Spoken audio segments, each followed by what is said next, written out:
Насколько результаты выборов важны для Кыргызстана? Кто из кандидатов, по вашему мнению, нас больше устраивает? Ну, вообще, эти выборы в Турции, они исторически считаются. И, честно говоря, в 2023 году выборы в Турции, парламентские президенты прикованы внимание всех стран мира, и глобальных, и региональных игроков, особенно США, Европейского Союза, России, Китая, потому что за последние 20 лет Турция все-таки стала такой экономически слаборазвитой страной, экономически развитой, и в геополитическом, геоэкономическом, военном отношении она сегодня занимает, стала действительно суперрегиональной державой, которая имеет сильные интересы и в Южном Кавказе, и на Ближнем Востоке, и даже в Африке, и в Центральной Азии, безусловно. Поэтому все следят, потому что то, что происходит второй тур, это уже, с одной стороны, говорит о том, что Эрдоган в какой-то мере проиграл, потому что когда человек 20 лет и возглавляет страну, имеет такие успехи, и суперпрезидентская страна, он должен был уже в первом туре победить, как предполагали. Но мы видим, что турецкое общество расколото, и оппозиция Кылычдароглу, он имеет свой электорат. Ну, здесь две причины. Это землетрясение, и второе, это высокая инфляция, экономическая ситуация сложная сейчас в Турции. Поэтому, я думаю, для глобальных, региональных игроков, а то, кто победит на выборах, это очень важно, потому что все может поменять и глобальную, и региональную безопасность, архитектуру безопасности, все многие вопросы. Потому что Турция – это осевое государство. Она имеет огромное влияние и на Южном Кавказе, в Центральной Азии, и в других регионах, на Ближнем Востоке. Даже в Украине мы видим зерновая сделка и другие взаимоотношения. Плюс Россия тоже взаимодействует с ней, поэтому есть, безусловно, страны, которые заинтересованы, чтобы Эрдоган остался, потому что мы знаем, что Кылычдароглу, он все-таки прозападный, он стремится к демократии, правам человека, улучшению отношений с НАТО, Европейским Союзом, многими другими вещами. И здесь, конечно, для Кыргызстана, я думаю, с одной стороны, вопрос стоит, в какой-то мере возникает вопрос о будущем таких проектов геополитических, как Организация тюркских государств и другие. Но, с другой стороны, я думаю, что кто бы ни пришел в Турции, Эрдоган будет, скорее всего, это Эрдоган будет во втором туре. Кылычдароглу, ну, с одной стороны, мы должны понимать, что когда политики, кандидаты одно говорят, это предвыборная кампания, что привлечь электорат, а когда приходит во власть, есть такое понятие системность, есть понятие преемственность внешней политики. Соответственно, я думаю, мы уже не раз видели примеры, когда президенты новые приходили, они потом преемственность проводили, то есть системность. Нельзя в геополитике и внешней политике резких движений делать в международных отношениях. Поэтому я думаю, для Кыргызстана, как и для тех стран Центральной Азии, конечно, может быть, в какой-то мере предпочтительнее был бы Кылычдароглу, но в любом случае я думаю, что это сильно не повлияет на отношения Кыргызстана с Турцией и стран Центральной Азии, потому что сейчас очень важно для нас Турция, она осевое государство, это транспортный, для нас, стран Центральной Азии и Кыргызстана, это окно в мир, поэтому любое государство Центральной Азии и Южного Кавказа будет строить отношения с Турцией.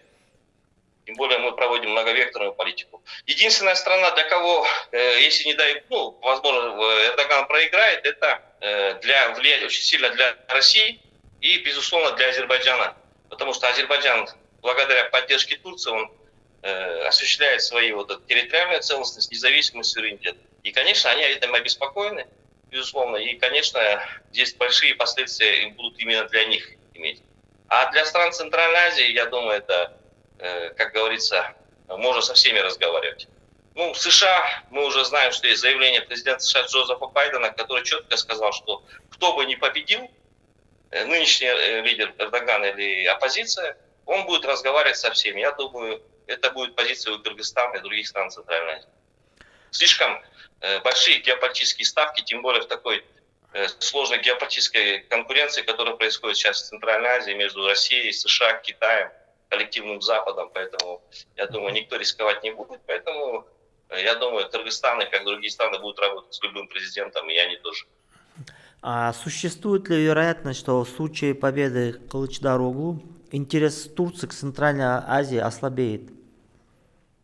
Ну, если исходить из его предвыборной программы, то, безусловно, да, потому что он все-таки настроен на усиление НАТО, вступление в Европейский Союз, многие программы, которые есть с Западом, с США. И для Запада, безусловно, это важно очень, потому что Турция, как член НАТО, играет ключевую роль в многих вопросах. Поэтому да.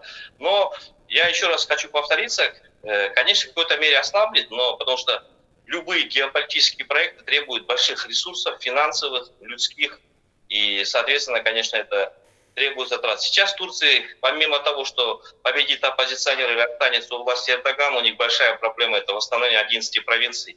Разные данные есть Всемирного банка, Международного валютного фонда, приблизительные цифры. Там 100 миллиардов долларов, города не восстановлены.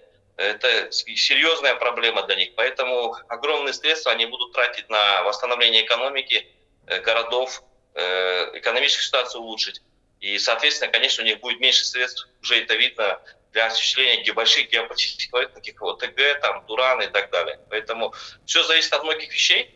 Все-таки для них сейчас главное – это внутриполитическая стабилизация, социально-экономическая. Потому что мы видим, что выборы показали, что турецкое общество расколото.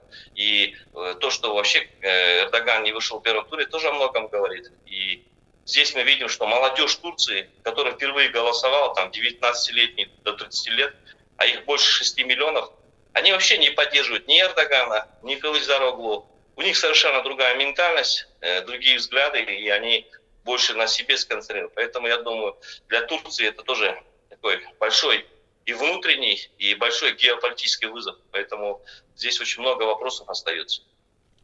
В последние годы Турция стала ключевым партнером Кыргызстана по военному сотрудничеству. Будут ли какие-нибудь изменения в этой сфере?